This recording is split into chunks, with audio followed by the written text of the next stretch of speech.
I'm going to start what I think is the best idea. The business record hosting, orchestrating 90 ideas in 90 minutes. Asking us as leaders to summarize on one page our top programs, initiatives, and ideas that have had the biggest impact on our business, and then asking us to look at those 10 and decide how in 5 minutes to discuss them. It's challenging, I might say. Daily in our businesses, there are so many things going on, business initiatives being launched, ideas being communicated, and programs being executed. I can barely get my name out and a few random thoughts in 5 minutes. So why do I think this is a best practice? This exercise forces us as leaders to just slow down for a minute and to really find the critical few, the things that are really going to make a difference. And as was just stated, words matter. We have to take the time to think and condense the words into impactful messages on one page that really reflects and focuses on what we want. Each of us as leaders, and your first best practice, as you set goals and objectives for your companies, communication is critical. In this fast-paced world in which we live and work, we as leaders actually have a huge job to make sure everyone knows what to expect, how to do it, and communicate it often. So as I reflected on my 10 items, I found they really all wove together into one common theme. One that is very personal and has really shaped and driven most of my own career. Passion for serving customers and providing exceptional customer service. Here it is again. Now my husband and children might share with you a little uglier side of my personality, because you don't want to be on the other side of me when I get poor service. I personally will show them the passion that I have for it. But in reality, if I could take the time in the morning to ask all of you, if you could name an exceptional, great, or bad service, I'm going to guess you would find it top of mind in your memory bank also. People don't forget. I ride on airplanes all over America. Anyone who sees our name looks at me and begins to tell me either a good or bad experience they have had with our company. In my 35 years of my career, I've heard all the buzzwords about wowing the customer, customer centricity, and providing exceptional service. But today, I think we're all living in a very different time.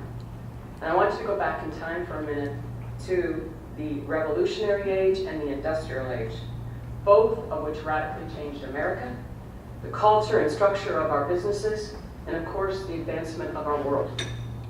And here we are again in a transformative time. And I believe if we look ahead to the future and look back to this time, it will be coined as the age of the customer.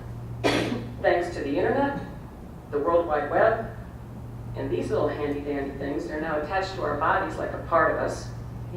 And I would go further to say it's not actually these, but it's the availability of search engines, social media, and applications that are really changing how we interact, do business, think about business, and receive service on a day-to-day or a moment-by-moment basis. At a customer's fingertips, a wealth of knowledge, information, reviews. At the touch of a button, services are paid, money is moved, cars show up, and hotels are booked. It is all there to be digested, and it all plays into the way a customer expects products and services to be delivered. All that will quickly use this information, or lack thereof, to perceive the true value of a company. Like it or not, it's the reality of which we are all working and running businesses in. The age of the customer and the capabilities associated with it has set the new standards for how customers expect all of us to buy and receive our products and services. What are they?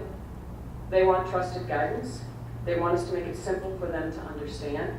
They want to make it easy for them to do business with us. We have to demonstrate at whatever size we are that we know them, appreciate their business, and often reward them for their loyalty. So let me wrap up, tying all this into my top 10.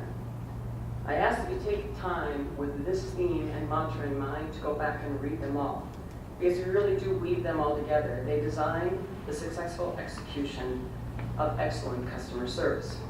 The 4 key themes: you actually have to engineer the customer experience. You have to measure the right things. Never forget people are your competitive advantage. and be vulnerable and authentic leaders. I'm going to highlight each of these quickly in my minute. Truly engineer the customer experience. What does that mean? You got to do this right down to the capabilities. And the capabilities needed must integrate the architecture and the design of people, process, data, and technology. All of this has to be done simultaneously, and what organizations often fail at is they put the emphasis on technology. What they get is things done bad faster. You have to bring the people, the process, and the data into that engineering. Number 2, measurements. Are you measuring the right things? You can ask us. Do you measure and understand the real customer effort of your business? Do you understand their real loyalty? Do you listen and analyze customer feedback? Do you see it as a gift? Ask yourself this. Do you measure the averages? Or do you really measure what you think your company must always do? And do you know that it always happens? And do you measure what should never happen? And do you know when it does? This is what I mean by averages, and you should never let averages blind you to the real truth of what's happening in your business. The importance of people, never lose sight of the importance of your team members. Most of our businesses are complex and customers want help.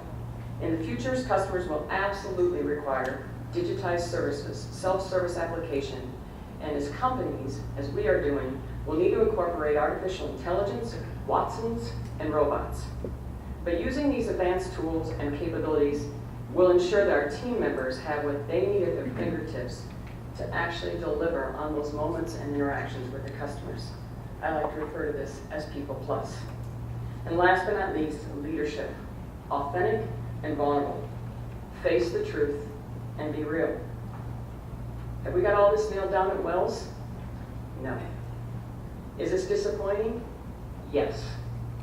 I will share with you that in my almost 20 years at Wells Fargo, the last 12 months have been among the most difficult. Difficult for us as leaders, difficult for our team members. But with difficult times comes opportunities. Opportunities to disrupt, rebuild, and build better. It forces us to examine practices, age-old ones, evaluate structures, and deeply understand how it all must come together to actually deliver the vision and values we aspire to achieve. Thank you.